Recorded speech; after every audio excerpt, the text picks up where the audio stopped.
Alors, tout d'abord, nous vous exprimons notre mea maxima culpa de la part du comité directeur de retard qui a été accusé. Alors, nous remercions aussi la presse locale qui est ici présente dans le cadre de couvrir ce point de presse qui est d'une importance capitale. Alors, ici en présent, je suis le coordonnateur des jeunes du mouvement alternative citoyenne And Soppi Thiès. Voici à mes côtés M. Moustapha Sissar, le trésorier général, M. Khadim Ndiaye, qui est le porte-parole du mouvement, et Mme Hawa Kane, qui est la présidente du mouvement des femmes, du comité des femmes. Alors, tous les membres du comité directeur sont là pour nous faire part d'un message capital qui est aujourd'hui le rôle de ce point de presse très capital. Alors, le mouvement And Soppi Thiès, sous la présidence de M. Madiaratenia, qui est inspecteur des impôts et domaines, père auprès des consulats de Paris et président de ce mouvement, tient à vous exprimer ses remerciements les plus sincères pour votre présence à ce point de presse, ainsi que sa profonde considération pour le rôle essentiel que vous jouez dans l'information et l'éveil des consciences. Le mouvement And Soppi Thiès est un mouvement citoyen et politique résolument engagé au service du développement de la ville de Thiès et de l'amélioration continue des conditions de vie de ses populations. C'est dans le respect de cet engagement et animé par un souci consistant de transparence, de responsabilité et de bonne gouvernance que nous avons jugé opportun de vous convier à cette rencontre consacrée à l'analyse de la gestion de la commune de la ville de Thiès. Mesdames et messieurs, permettez-nous en tout premier lieu d'exprimer nos sincères remerciements à son Excellence, Monsieur le Président de la République Bassirou Diomaye Diakhar Faye, ainsi qu'à Monsieur le Premier ministre Ousmane Sonko, et à l'ensemble du gouvernement pour le choix porté, un choix stratégique que tous les Thiessois magnifient, le choix porté sur la belle ville de Thiès. Ce choix n'est pas anodin, il témoigne l'importance stratégique et symbolique de notre ville dans la construction nationale. Nous tenons également à saluer les moyens importants qui ont été mobilisés pour assurer la réussite de la célébration du 66e anniversaire de l'accession de notre pays à la souveraineté internationale. Alors, ces efforts d'être reconnus et appréciés à leur juste valeur. Mesdames et messieurs, la présente conférence de presse a été convoquée dans un souci de transparence, de responsabilité et d'engagement citoyen. Elle vise à faire un débriefing des activités organisées à l'occasion de cet événement majeur, tant par la ville de Thiès que par les communes de Thiès-Est, Thiès-Nord et Thiès-Ouest. Il s'agira dans un premier temps de poser un regard lucide et objectif sur le déroulement des différentes activités. Qui ont été les points forts? Quelles ont été les insuffisances? Quels enseignements pouvons-nous tirer de cette mobilisation collective? Dans un second temps, cette rencontre sera également l'occasion d'interpeller les maires des différentes communes sur les activités qu'ils ont eu à mener. Notre démarche n'est ni polémique ni politicienne. Il s'agira de préciser, ce n'est pas une démarche ni politicienne ni polémique. Elle se veut constructive. Elle vise à améliorer l'action publique locale, à renforcer la redevabilité et à garantir à chaque initiative entreprise au nom des populations de Thiès répondre réellement à leurs attentes. Au-delà de l'enthousiasme légitime suscité par cet événement d'envergure, il est de notre devoir en tant qu'acteurs engagés de poser des constats clairs, lucides, responsables. Nous avons observé une place excessive accordée au folklore. Ça aussi, c'est un point que nous tenons à soulever. Il y avait eu trop de folklore durant l'organisation de cette fête, au détriment des questions essentielles. Certes, la célébration de notre indépendance doit être un moment de communion, de valorisation culturelle,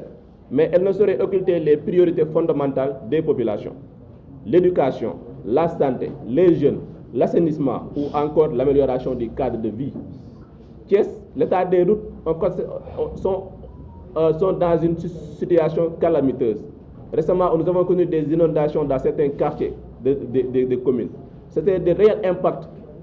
que cette indépendance-là aurait dû, à l'amont, profiter des populations et des conditions de vie des Thiessois. À Thiès, l'équilibre n'a pas trouvé l'essentiel et a été relégué au second plan. Il apparaît clairement que la ville et les communes ont engagé les dépenses à caractère prestigieux, mais non essentielles, dans un contexte où les ressources publiques sont limitées et où les besoins des populations sont immenses. Chaque franc dépensé doit être utile, justifié et orienté vers un impact durable. Or, nous avons assisté à des choix budgétaires qui interrogent, voire qui choquent. Nous déplorons aussi que les entreprises thiessoises n'aient pas été suffisamment associées aux prestations liées à l'événement. Thiès regorge des compétences de savoir-faire et d'acteurs économiques capables de répondre aux besoins. Ne pas les mobiliser, c'est seulement priver l'économie locale d'opportunités, mais envoyer un signal négatif à nos entrepreneurs. Dans le même esprit, les artistes thiessois ont été marginalisés, alors que cet événement aurait dû être vitrine pour leur talent. Promouvoir nos artistes, c'est aussi renforcer notre identité culturelle. Quand on parle de Thiès, on sait que c'est la ville culture. Thiès rayonne à travers le soleil levant. La culture a pris, ici à Thiès, on rayonne sur le plan culturel. Inviter nos artistes dans les activités serait un atout pour l'attractivité culturelle de la ville. Dans le même esprit, nous constatons un manque manifeste de transparence, aussi bien sur les recettes que sur les dépenses effectuées. Les populations ont le droit de savoir, dorénavant on parle de les collectivités territoriales de l'article 12, l'implication des citoyens dans la gestion locale. Quels fonds ont été mobilisés? D'où proviennent-ils? Comment ont-ils été utilisés? La gestion des deniers publics ne peut souffrir d'opacité, de redevabilité et une exigence démocratique. Cependant, le mouvement And Soppi Thiès s'étonne profondément que les maires n'aient pas pris les dispositions nécessaires pour associer et honorer les filles et les fils de Thiès encore en vie qui ont servi la nation de haute fonction. Ces femmes et ces hommes constituent une richesse humaine, une mémoire vivante et un symbole d'excellence. Pour les jeunes générations, les ignorer dans un moment aussi symbolique que la célébration de notre indépendance est non seulement regrettable, mais aussi révélateur d'un manque de reconnaissance envers ceux qui ont contribué à bâtir notre nation. Une interrogation majeure demeure: comment le maire de la commune de Thiès-Est a-t-il pu financer les travaux de champs de course alors même que le programme censé les prendre en charge, le PACASEN, à ce jour est encore bloqué? Cette situation soulève des questions sérieuses sur l'origine des financements, les procédures utilisées et la conformité des dépenses et des règles de gestion publique. Nous attendons des explications claires, précises et documentées. Mesdames et messieurs, ces constats ne sont pas formulés pour critiquer gratuitement. Ce n'est pas notre but. Ils traduisent une exigence, celle d'une gouvernance plus rigoureuse, transparente et tournée vers les véritables besoins des populations. Face à ces interrogations légitimes, il ne suffit de poser des questions. Il nous appartient également de proposer des solutions, pas critiquer pour critiquer, pas opposer pour opposer, mais de proposer des solutions concrètes, réalistes et applicables dans le cadre des compétences de la ville et des communes environnantes. D'abord, sur l'orientation des actions publiques, nous appelons à un recentrage sur les priorités essentielles des populations: emploi des jeunes, santé, éducation, assainissement et cadre de vie. On voit qu'aujourd'hui à Thiès, les jeunes n'ont aucun autre ressources économiques à part les Jakarta et au péril de leur vie. Les entreprises à Thiès doivent être ressuscitées comme le chemin de fer, comme les NTS et autres. Les événements doivent servir ces objectifs et non les masquer. En matière de gestion, nous insistons sur l'urgence d'une gouvernance budgétaire rigoureuse et transparente. Publication des dépenses, traçabilité des financements, priorisation des investissements à fort impact social. La gestion publique ne doit pas être un espace d'opacité. Sur le plan économique, nous recommandons de faire de la dépense publique un levier de développement local. Privilégier les entreprises thiessoises, structurer un écosystème économique local, soutenir l'entrepreneuriat et les initiatives locales. Sur le plan culturel, nous appelons à une véritable valorisation des artistes thiessois qui doivent être au cœur des manifestations organisées dans leur propre ville. Nous proposons également des mécanismes de redevabilité à travers des rapports publics et des cadres de dialogue avec les citoyens. Par ailleurs, nous recommandons d'institutionnaliser la reconnaissance des Thiessois et Thiessois ayant servi la nation afin de transmettre des modèles d'excellence aux jeunes générations. Sur les investissements, nous exigeons le respect strict des procédures de clarté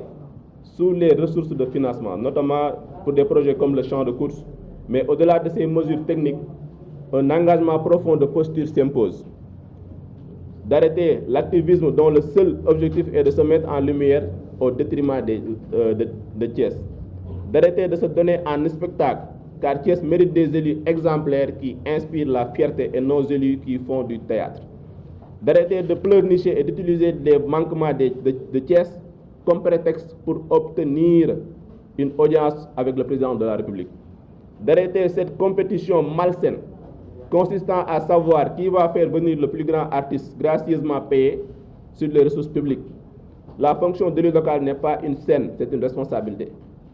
Mesdames et messieurs, il est important de rappeler que la ville et les communes disposent de compétences claires.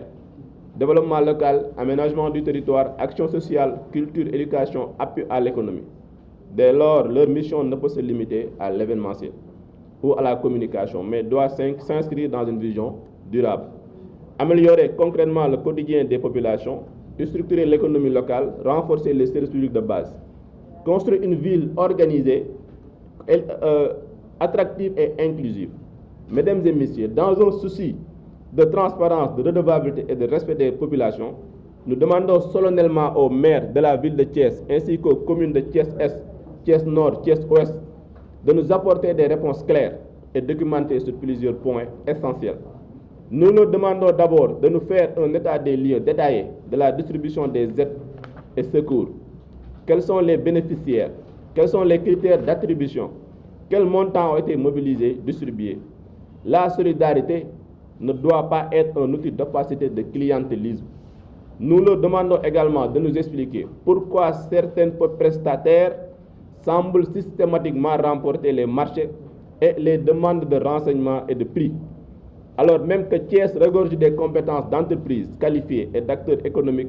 qui participent aux procédures, mais ne sont jamais retenus. Quels sont les critères de sélection? Les règles de concurrence sont-elles respectées? Existe-t-il une équité réelle dans l'accès à la commande publique? Nous demandons par ailleurs un état des lieux clair, exhaustif de la gestion du foncier. Nous savons tous que le foncier à Thiès est un réel problème. Et Thiès, aujourd'hui, on a l'impression que ça sert de réserve foncière à Dakar. Quelles sont les affections réalisées? Selon quelles procédures? Dans quelles conditions de transparence? Le foncier est un enjeu stratégique majeur qui ne peut être géré dans le flou. Enfin, nous demandons spécifiquement au maire de la commune de Thiès-Est de nous faire toute la lumière sur les travaux de champ de course. Mesdames et messieurs, ces demandes ne relèvent ni de la polémique, ni de la confrontation. Elles traduisent une exigence simple, le respect des principes de bonne gouvernance, de transparence et d'équité. Les Thiessois et les Thiessoises ont droit à la vérité. Ils ont droit à une gestion claire, juste et exemplaire de leurs ressources. Nous resterons mobilisés pour que cette exigence soit respectée. Je vous remercie, chers journalistes. Merci beaucoup. Assalamu alaikum wa rahmatullah. Donc mbokk journalistes yi fi teew ñoo ngi leen di nuyu di leen ziar aussi di leen dalal ci point de presse bi nga xam ne mouvement alternative citoyen And Soppi Thiès moo ko organisé. Donc maa ngi tudd Mouhamadou Moustapha Sissar, donc man maa nekk trésorier général mouvement alternative citoyen And Soppi Thiès. Donc ànd ak Amadou Bokoum bi nga xam ne moom moo nekk président comité des jeunes, ànd ak aussi Khadim Ndiaye mi nga xam ne moom moo nekk le porte-parole, ànd aussi ak Xawaakan mi nga xam ne moom moo nekk président comité des femmes. Donc comme ni ko sama xarit bi waxee di Bokoum ci nasaraan, dañ koy jéem a tënk ni rek ci olof, parce que li mu wax lépp ci tubaab mënuñu koo topp di ko tënk ci olof. Donc dañ koy résumer de façon simple et claire. Li ci am solo mooy ginnaaw bi ñu rafetloo avant ñuy commencer sax d'ailleurs partie olof bi damay def une partie après ma jox Khadim Ndiaye mu terminer dernière partie bi. Donc ginnaaw bi ñu ñëwee fii nga xam ni ci point de presse bi nga xam ni mouvement alternative citoyen And Soppi Thiès moo ko organisé ci njiitalu président Madiakhaté Niang ñu gën koo xam ci Demba Niang mu nekk inspecteur trésor nekk fële sa France nekk fa payeur ci préwu consulat bu France. Donc moom moo jiite mouvement bi nag depuis ñu créé ko ñoo ngi dox ci li jëm ci suqali suñu dëkkin ak suñu dëkkuwaay. Donc ci kaw loolu ci lañ créé mouvement bi ànd di ci liggéey ak ñi nga xam ni ñoo ci nekk ay membres adhéré ci. Ginnaaw bi nga xamee ni ñoo ngi rafetlu choix bi nga xam ni le président de la République Bassirou Diomaye Diakhar Faye moo ngi ko am ci choix bi mu porté Thiès def ko mu jël anniversaire 66e fête indépendance bi nga xam ni moom moo ngi ci ànd ak le premier ministre Ousmane Sonko ak l'ensemble du gouvernement donc Thiès waa yëpp ak Thiès waa yëpp ñoo ngi ci ànd contentement di ko rafetlu di ci kontaan. ginnaaw loolu nag mouvement alternative citoyenne ànd soppi Thiès bëggoon ñëw tey teg benn point de presse waxtaan ak sénégalais yi ñu xam ni organiser fête indépendance lu neex la parce que choix bi nga xam ni moom la président de la république def nekkul choix boo xam da koo jël nii rek da koo def parce que xam na ni Thiès position bi mu am stratégiquement du point de vue culturel ak politique attan na doye boobu moo tax mu jël Thiès jox ko mu organiser 66e fête de l'indépendance. ci kaw loolu organiser fête indépendance liñ ci constaté mooy dañoo gis ni depuis ñu am organisation wala président de la république jël ni Thiès la ko bëgg a def dañoo gis ni maire yi nga xam ni ñoo sekk Thiès muy maire ville maire commune Thiès Est maire commune Thiès Nord ak Thiès Ouest dañoo nekkoon ci activité yoo xam ne dañuy préparer fête bi. ñu gis ni ci préparation yooyu dañoo engagé ay dépenses yoo xam ni ñëpp gis nañ ni dépenses yu jéggi dayo la. ci kaw loolu nag mouvement bi ne fête bi jàll na naam am na loo xam ni Thiès waaye gis nañ ko mu neex seen xol mais tamit nekkul ni àdduna leen rek moo ñu amal solo muy festivité fecc ak tëbb ak sabar li nga xam ne da nga ko mobiliser muy ay moyens war nañ ñoo wax xaalis boobu fan la jógee naka la duggee naka lañ ko dépensé ak fan la dem. looloo waral tey ñu ñëw am yéenewu poser ay questions ñi nga xam ne ñoo géré woon organisation bi wax ji nag man li may tënk dama koy tënk ci ñeenti points après ma jox Khadim mu terminer bi ci njëkk mooy premièrement on a constaté que dafa bari folklore te jàpp nañ ni organiser fête de l'indépendance naam war na am kaf ree ak féexa sa xol waaye lu ëpp solo mooy naka la ñuy def ba jeunes yi am condition de vie bu meilleure na la ñuy def ba chômage bi wàññeeku na la ñuy def ba suñu tëli yi ñu am mu am ay yàqu-yàqu kenn mënu cee jaar naka la ñuy def ba bu fête bi jàllee Thiès yëpp mën cee am maanaam lu dal seen xol ba bu ñu génnee mën a dem fi ñu bëgg a dem saa ñu am ay jafe-jafe mais gis nañ ni loolu lépp amu ci. deuxième bi ñu bëgg a xam mooy dañoo gis ni dépense yi nga xam ni maire moo xam Thiès ville wala Thiès commune engagé nañ ko dépense yooyu dafa nécessité ñu wax ñu xaalis bi fan la jógee. parce que nag réew dafa am ni muy doxee ñun dañoo yor ville yor ay commune ñu am budget di ko voté buy président de la République di jël Thiès di ko def choix fekk nañu voté budget bi kon budget bi jël woon en compte li nga xam ne moom mooy fête de l'indépendance mais moyens yi ñu dépensé kon du xaalisu doon jàpp ni du xaalisu maire bi kon fan la jógee ba léegi gis ñu benn maire bu génn wax fii la xaalis bu jógee ak ñi lañ ko dépensé. donc loolu nag ñu ciy posé des questions ñu bëgg ñu wax fan la xaalis bi jóge ak naka lañ ko dépensé. troisièmement ñu gis ni fête bi dañ koo def mais dafa bàyyi lu bari loo xam ni Thiès waaye mënoon nañ cee bénéficier wu. bi ci njëkk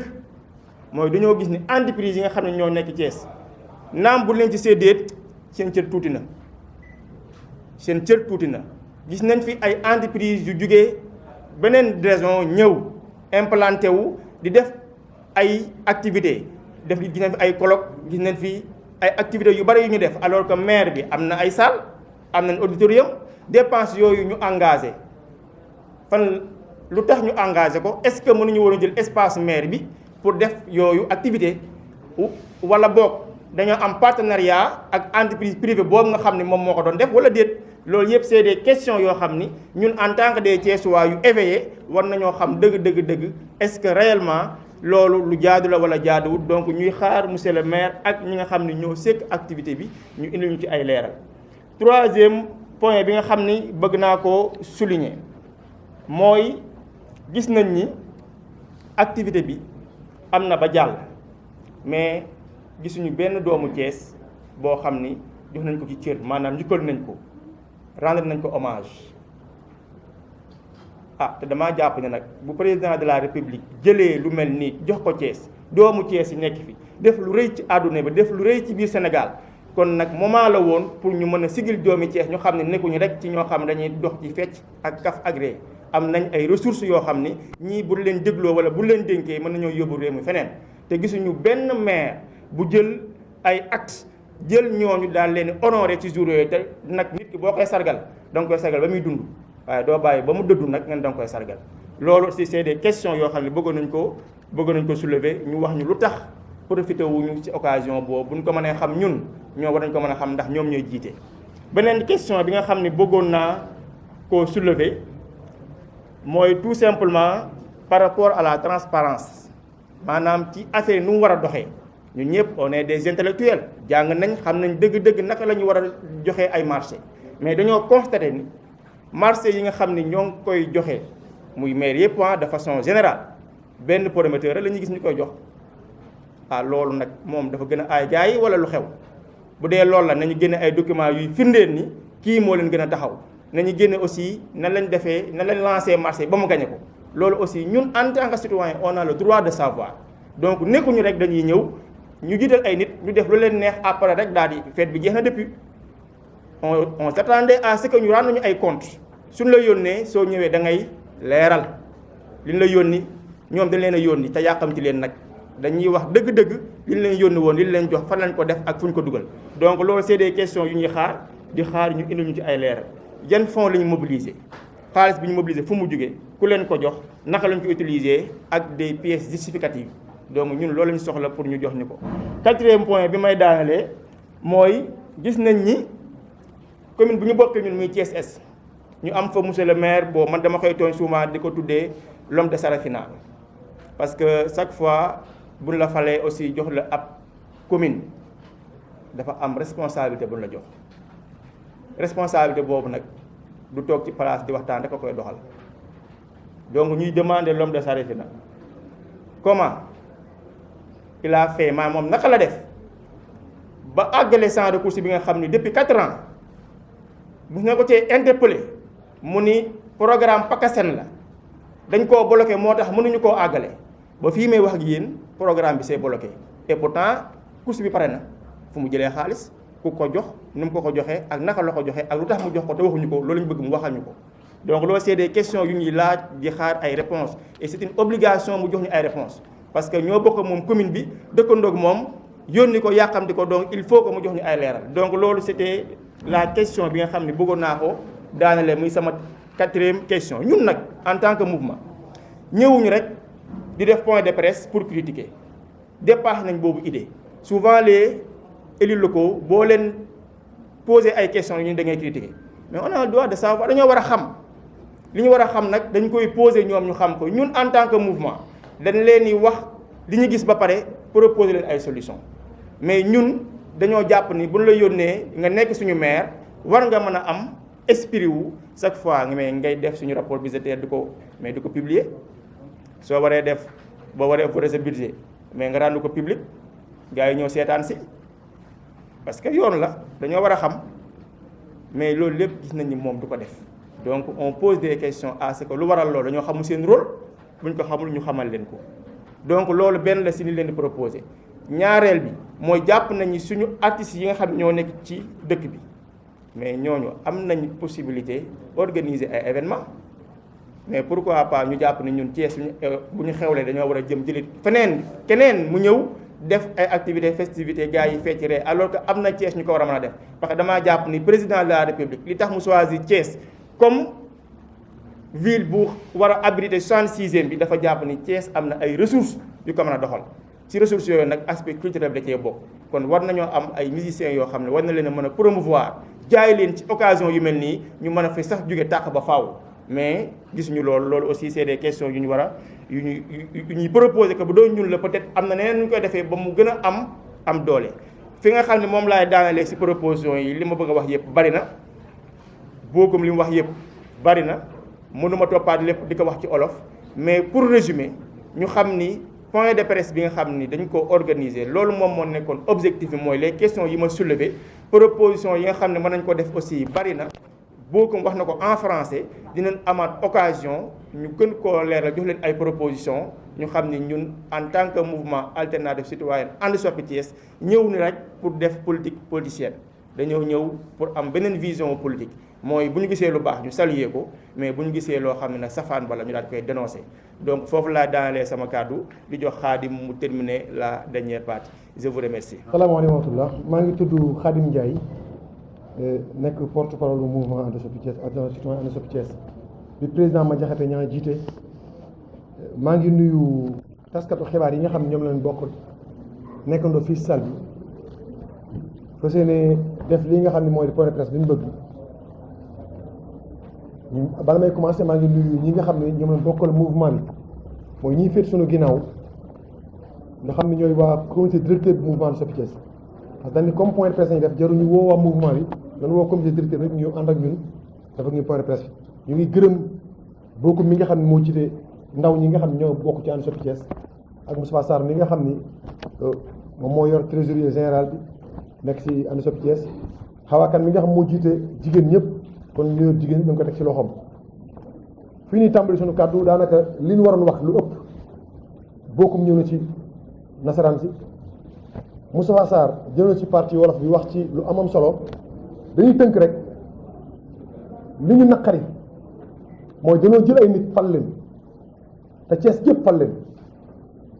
mooy mu neex ñu mu naqari ñu ñoom la Thiès fal diiru mandat bi yëpp ñu am lu ñu digoon am lu ñu waxoon askanu Thiès di xaar loolu ba tey jii nii ñu ci ëpp du ñëpp waaye ñu ci ëpp lan waxante woon ñun defaguñ ci dara ñenn ñi ñu ngi sax jéem donte bu mënul wala defaguñ li ñu waxante woon waaye ñu ngay jéem waaye ñun fi ñu dëkkee muy Thiès Est ña fa nekk maanaam defaguñ fa dara lu si xet ngooñ tegaguñ ko bëggoon na la ñëw nag jamono yi si ginnaaw waaye fi ñu doon li ñu bëgg a leeral tuuti mooy lii nga xam ne moo di feetu 4 avril bii nga xam moo mën génn rafetoon na Thiès ñuy def lu mel ni feetu 4 avril moom ki jiite suñu gox jooy na yuuxu génnee rongoñam ba président bi woo ko na fa kaay ndax ñoom ñoo doon def seen i kuréel di waxtaan seen biir boo leen si askanu Thiès donte jubawuñ seen biir xamu rayante na xamu lu ñu def moom mu génn woo ak taskatu xibaar yi jooy yuuxu ba président dégg woolu ko mu ñëw ba mu demee ñu dañoo jàpp ni xanaa dafa joytu li nga xam mooy licence de course ndax mu ngi ko arrêté woon depuis 2022 ne dafay defar terrain bi 5 mois ñëw teg xeeru njëkk ci digg course bi mu ko tegee wax ki yor promoteur bi ñëw taxaw wax ñu ne juróomi weer lay am ba 2026 fetkat ak bi ñëw mu jooy président woo ko mu dem dikk xëy suba ñaari fan lañ teg ñu commencé sànc bi jekk na jaadu na dafa jooyoon bi muy dem bu dikkee war na jël musuwaar fomp rongo ñam ne li ma jooyoon kat bi ma dikkee lii laa fa jëlee njiitu réew mi kat jox na ma nangam moom lay defaree lii wala nangam wala sax pakaseen bi ma waxoon daa bloqué dañ gis ne ba lii dafa bloqué mu ne débloqué na wala nangam mais forage daal di xëddeen waxu ci dara loolu lañ koy xaar question bi may am man du sori dañ koy posé direct mu wax ñu naka la def ba taxawal lii nga xam mooy terrain de course lim ñu waxoon nag ne moo ne si cahier de charge bi ba léegi gisaguñ ko ndax waxoon na mairie clôture ñun ñu ngi dëkk si course bi boo yéegee suñuy kër yaa ngi tiim course bi ba léegi gis ñu centre de course fu ñu war a def clôture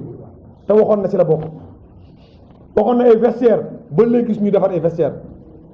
lal syndic la def te ñu gis ni dafa xel da koo nanguwul qualité syndic bi ñu wax ñu lal ko si ñaari fan immigré ko suñu xel da koo nanguwul na génn leeral ñu xam ba xam lii dañ koy teg ren déwén mu yàqu wala déet ndax qualité 4e génération la ñu waxoon boo xam bu ñu ko fi tegee maanaam gàtt maanaam ay at yu bëri kon bu ñu ko lalee si ñaari fan te lal ko suuf te ñun daaw ñu gis seen ñu koy lal suuf jaaxal nañu ko war naa génn leeral ñu mu leer dinañ ñëwaat nag si kanam ay jamono yu néew am na lu ñu téye ci côté foncier bi suufuk Thiès Est jaxasoo na suufuk Thiès Est bëri na lu laxasu bëgg nañ mu génn leeral ñu bala ñoo génnaat di ñëw ndax leen xam bëri na te buñ génnaatee dana woo tas xibaar yi den génn askanu Thiès leeral leen ndax fi ñu toll nii moom nelaw jeex na te leen fal ñu liggéeyal ñu waaye falu ñu leen pour ñu nii jaaxal te waruñu ñoo jaaxal fu foncier bii nañ ci leeralu leer nañ déggoon nañ ci problème mbuurkat bii am na 51 yu jox Thiès Est am na lu ñu ci déggoon suñu ay conseils yi nga xam ñoo teewal mouvement And Soppi Thiès ne fa gisagun dara te dañu woon conseil yi leen koy jox am na ñoo xam ba tey amagun fii ca mbalit mi ñu ngi ciy xaar te li ñu war a bëri na waaye ñu ngi jox leen rendez-vous si kanam tuuti dinañ ñëw wax ak yéen si foncier Thiès bii dëkk baa ngi toj naka askanu Thiès xam wasalaam.